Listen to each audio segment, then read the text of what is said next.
problem with this bill, which I very much don't support, is the fact that it creates a whole new bureaucracy. And the bureaucracy, I think, would have tremendous impact on our community banks, our smaller banks, who had nothing to do with the crisis that we went through.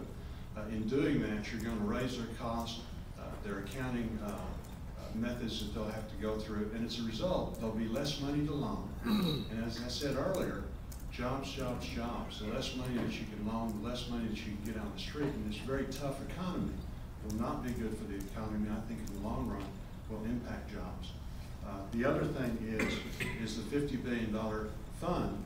I think that sets up a situation where it's almost an invitation for banks to take risk, because you've got this permanent bailout fund in place that will go on forever. Thank you, Mr. Bozeman. The problem is, once you set these guarantees up and the funds up, you encourage the big boys to take the risk that caused the problem in the first place. That is a definite policy difference between me and Congressman Bozeman relating to these bailouts. And again, I'm encouraged, it looks like the Republicans are heading toward taking the pledge of no bailouts in the future. And I would encourage us all to make that pledge.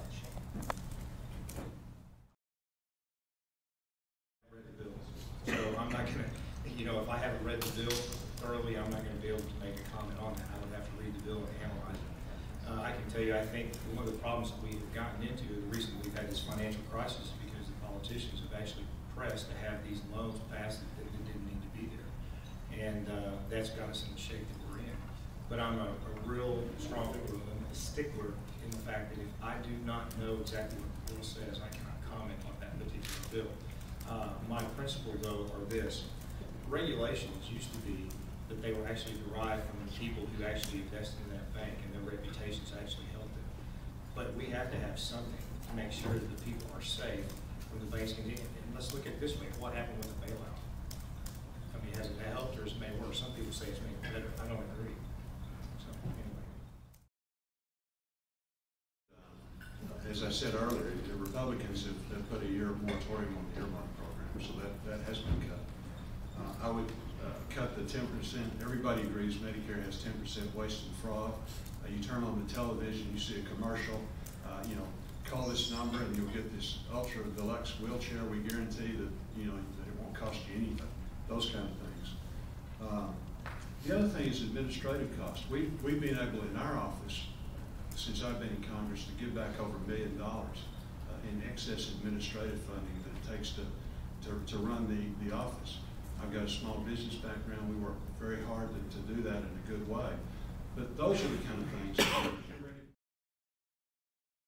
we just have a one-year moratorium on earmarks. I say that every city I'm in, Springdale, Conway, Jonesboro, wherever, I oppose the earmark process. And those are specific things that I'm not going to be a part of. And secondly, a hiring freeze that results in a 10% cut in federal employees through attrition. And those are specific things, I believe, maybe not programmatic, but every one of those earmarks, that process is wrong, and I don't think it should just be a one-year moratorium on earmarks. We should do away with the earmark process. People in Arkansas to know this.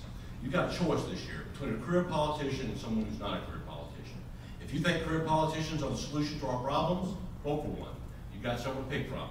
If you want to change in Arkansas, and if you want to change in the fundamental philosophy of a person who goes up to Washington, D.C., then I ask you to look at my background and look at my proven record of history, a proven record of leadership. Thank you, Mr. Ray.